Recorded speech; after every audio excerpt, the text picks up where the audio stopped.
قرآن مجید میں آپ کی بشریت کو بہت نمایاں کیا گیا کہ آپ بشر ہیں۔ سورہ بنی اسرائیل میں آتا ہے کہ مکے کے جو سردار تھے قریش کافر، انہوں نے کہا کہ اچھا یہ ہمیں کر کے دکھا دو، یہ معجزے دکھا دو، تمہارے لیے ایک محل تیار ہو جائے فوراً دیکھتے ہی دیکھتے، ایک باغ ہو یہاں پر مکے کی سنگلاخ زمین میں بے آب و گیا وادی کے اندر، کھجوروں کا انگوروں کا باغ ہو اور اس میں چشمہ بھی بہہ رہا ہو، یہ کر کے دکھا دو، آسمان پہ چڑھ کے دکھا دو، آسمان کا کوئی ٹکڑا ہم پر گرا کے دکھا دو، کچھ تو کر کے دکھاؤ نا تاکہ ہم تمہیں مانیں کہ تم اللہ کے رسول ہو۔ ساری باتوں کا جواب کیا دیا گیا؟ قل سبحان ربی هل كنت الا بشرا رسولا، اے نبی کہہ دیجئے میرا رب پاک ہے، وہ سب کچھ کر سکتا ہے، لیکن میں نے تو کبھی دعویٰ نہیں کیا، میں نے خدا ہونے کا دعویٰ تو نہیں کیا، میرا دعویٰ تو یہ ہے کہ میں بشر ہوں اللہ کا اور رسول ہوں، میں بشر ہوں اور اللہ کا رسول ہوں، یہ دعویٰ ہے میرا۔ یہی دیکھیے آپ آخری آیت سورہ کہف کی، قل انما انا بشر مثلکم، اے نبی کہہ دیجئے، کان کھول دیجئے ان کے، ڈنکے کی چوٹ کہہ دیجئے، میں ایک بشر ہوں تم جیسا، یوحی الی، ہاں مجھ پر وحی کی جاتی ہے، میرا اور تمہارا جو ہے فرق ہے وہ یہ ہے، تمہارے لیے علم صرف یہی ہے جو حواس خمسہ سے اور عقل سے حاصل ہو جاتا ہے، بس میرے پاس ایک اور ذریعہ علم ہے، وہ وحی کا ہے، یوحی الی، میں ہوں تو بشر تم جیسا، قل انما انا بشر مثلکم یوحی الی، مجھ پر وحی کی جاتی ہے، انما الہکم الہ واحد، کہ تمہارا الہ تو بس ایک ہی الہ ہے، ایک ہی معبود ہے جو تنہا ہے، اکیلا ہے۔ تو بشریت کو نمایاں کرنا حضور صلی اللہ علیہ وسلم کی قرآن مجید میں جو بار بار آتا ہے، یہ ایک ذریعہ بن گیا کہ وہ تصورات دوسرے جو ہیں وہ لا کر شامل نہ کیے جا سکیں۔ اس معاملے میں سورہ تغابن کی 2 آیات جو بڑی اہم ہیں، وہاں فرمایا گیا ہے کہ پچھلی جو قومیں آئیں جن کے پاس رسول آئے، جب رسول ان کے پاس آئے اور وہ انہوں نے کفر کیا تو کیا کہا انہوں نے؟ اب بشر یہدوننا فکفروا وتولوا واستغنى اللہ، کیا بشر ہمیں ہدایت دیں گے؟ ہمیں ہدایت دینے کے لیے فرشتہ آتا تو ہم مان لیتے، یہ تو ہمارے جیسا بشر ہے، اس کے بھی 2 ہاتھ ہمارے بھی 2 ہاتھ، اس کے بھی 2 آنکھیں ہماری بھی 2 آنکھیں، اس کو بھی پیٹ لگا ہوا ہے کھانے کو مانگتا ہے، ہمارا بھی پیٹ ہے کھانے کو مانگتا ہے، یہ بھی بازاروں میں گھومتا پھرتا ہے، مال ھذا الرسول یمشی فی الاسواق ویاکل الطعام، کھانا کھاتا ہے بازاروں میں گھومتا ہے، تو یہ رسول کیسے ہو سکتا ہے؟ اب دیکھیے یہی ایک بیماری ہے جس کا ریورس بعد میں آیا، بیماری ایک ہی ہے، ظہور مختلف شکلوں میں ہوتا ہے، سمپٹمز مختلف ہیں۔ ان کافروں نے یہ کہہ کر رسول ماننے سے انکار کر دیا کہ یہ تو بشر ہے، رسول کیسے ہو سکتے ہیں؟ اور بعد میں امتوں میں جب گمراہی آئی، جنہوں نے رسول مان لیا انہوں نے بشریت کا انکار کر دیا، یہ رسول ہے بشر کیسے ہو سکتے ہیں؟ بیماری ایک ہی ہے، ظہور 2 شکلوں میں ہو رہا ہے، اس بات کو اچھی طرح سمجھ لیجیے۔ قل انما انا بشر مثلکم یوحی الی انما الہکم الہ واحد۔ دوسری بات، قرآن مجید میں حضور پر بھی وقتاً فوقتاً جو گرفت ہوئی ہے، ٹوکا گیا ہے، کہیں کہیں عتاب کا رنگ ہے، عتاب کا رنگ ہے، غصے کا رنگ ہے، میں اب اس سے زیادہ کوئی ثقیل لفظ استعمال کر نہیں سکتا حضور کی شان میں کوئی اور لفظ، لیکن عتاب کا لفظ میں نے بہت ڈرتے ڈرتے استعمال اس لیے کر دیا کہ حضرت عبداللہ ابن ام مکتوم کے بارے میں حضور نے خود یہ لفظ استعمال کیا،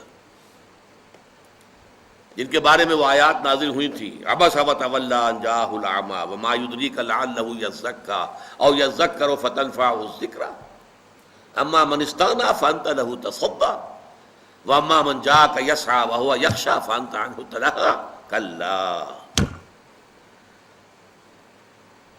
ماتھے پر بل ڈال لیے، رخ پھیر لیا، کہ ایک نابینا ان سے ملاقات کے لیے آیا.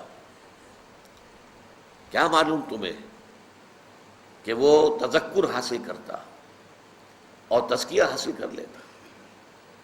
تمہارا حال یہ ہے کہ جو لاپرواہی برتتے ہیں تو ان کے تو پیچھے پڑے ہوئے ہو. یہ کفار، یہ ان کے بڑے بڑے سردار، آپ جو ہے کوشش میں ہے کسی طرح ایمان لے آئے، حالانکہ وہ استغنا برت رہے. اور جو چل کر آیا ہے اور وہ چاہتا ہے تزکیہ حاصل کرنا، اس سے عدم توجہی ہو رہی ہے. کلا، ہرگز ایسا نہ کرو. یہ جو مختلف گرفتیں آئی ہیں قرآن مجید میں حضور پر، اب عتاب کا لفظ میں نے اس لیے استعمال کیا کہ اس کے بعد یہ آپ کا معمول ہو گیا کہ جب بھی کبھی عبداللہ ابن ام مکتوم تشریف لاتے تھے، حاضر ہوتے تھے حضور کی خدمت میں، تو آپ کہتے تھے مرحبا بالذی عاتبنی اللہ فیہ، اہلا وسہلا، مرحبا اس شخص کے لیے جس کے بارے میں اللہ نے مجھ پر عتاب فرمایا. تو یہ لفظ عتاب حضور نے خود استعمال کیا ہے تو میں نے استعمال کرنے کی جرات کر لی. لیکن قرآن مجید میں بڑا بڑا سخت انداز ہے حضور کے لیے، بڑا سخت انداز. مثلاً سورہ بنی اسرائیل میں وَإِن كَانُوا لَيَفْتِنُونَكَ عَنِ الَّذِي أَوْحَيْنَا إِلَيْكَ لِتَفْتَرِيَ عَلَيْنَا غَيْرَهُ وَإِذًا لَاتَّخَذُوكَ خَلِيلًا. اے نبی، یہ مشرکین اور یہ کفار تلے ہوئے ہیں کہ جو چیز ہم نے آپ کی طرف وحی کی ہے اس سے آپ کو بچلا دیں تاکہ آپ کوئی اور شے اپنی طرف سے گھڑ کر ہماری طرف منسوب کر دیں. نوٹ کر دیا آپ نے بات.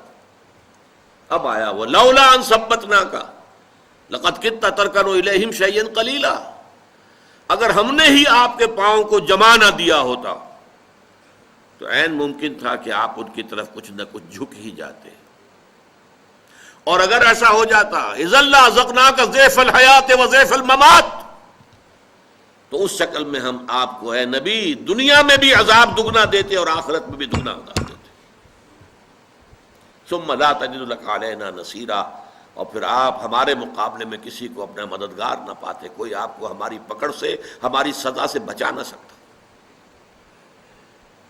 یہ بھی انداز جو ہے قرآن مجید کا، اور بہت سے مقامات ہیں. یہ تو میں نے چند جو ہے نمونہ مشترک خروارے آپ کے سامنے رکھ دی. یہ بھی در حقیقت ایک بہت بڑا ذریعہ بنا ہے اس کا کہ یہ جو الوہیت کو حضور کے ساتھ متصف کر دینا. ایک اور واقعہ تو اور جو بہت مشہور ہے، ویسے حضور نے کبھی بد دعا نہیں دی، لیکن ایک موقع پر ایک جملہ ایسا نکل گیا جس کے اندر بد دعا کا رنگ تھا. واضح طور پر بد دعا بھی نہیں تھی وہ. غزوہ احد میں جب آپ زخمی ہوئے ہیں اور آپ کے چہرے پر وار پڑا ہے تلوار کا، اور آپ کے رخسار مبارک کی ہڈی جو ہے اس کے اندر زخم ہوا، اور آپ کے 2 دانت جو ہے وہ شہید ہوئے، خود جو پہنا ہوا تھا اس کی 2 کڑیاں آپ کی اس ہڈی کے اندر، رخسار کی ہڈی کے اندر گھس گئیں. انہیں جب نکالنا چاہا، ایک صحابی نے دانت پکڑ کر کھینچا تو ان کے دانت نکل گئے، وہ نہیں نکلی.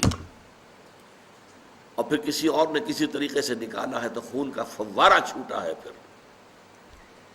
اس پر حضور کی زبان مبارک سے الفاظ نکل گئے، کیف یہد اللہ قوما خضبوا وجہ نبیہم بالدم. اللہ اس قوم کو کیسے ہدایت دے گا جس نے اپنے نبی کے چہرے کو خون سے رنگین کر دیا. فوراً آیت اتر آئی، لیس لک من الامر من شیء، لیس لک من الامر شیء. اے نبی آپ کے پاس اختیار کوئی نہیں ہے. اما یعذبہم، اللہ چاہے گا تو انہیں عذاب دے گا، اما یتوب علیہم، اللہ چاہے گا ان کی توبہ قبول کر لے گا. یہ اختیار ہمارا ہے. اٹس اور پریروگیٹو، انگریزی میں آپ کہیں گے یہ ہمارا جو ہے یہ خاص اختیار ہے، پریروگیٹو ہے، اس میں کسی کو دخل نہیں. اور عجیب یہ تاریخ کا واقعہ بڑا عجیب ہے کہ وہ حادثہ جس شخص کی وجہ سے ہوا، خالد ابن ولید، اس لیے کہ وہی تھے کمانڈر، کیولری جو تھی، رسالہ جو تھا کفار کا، مشرکین کا، اس کے کمانڈر وہ تھے.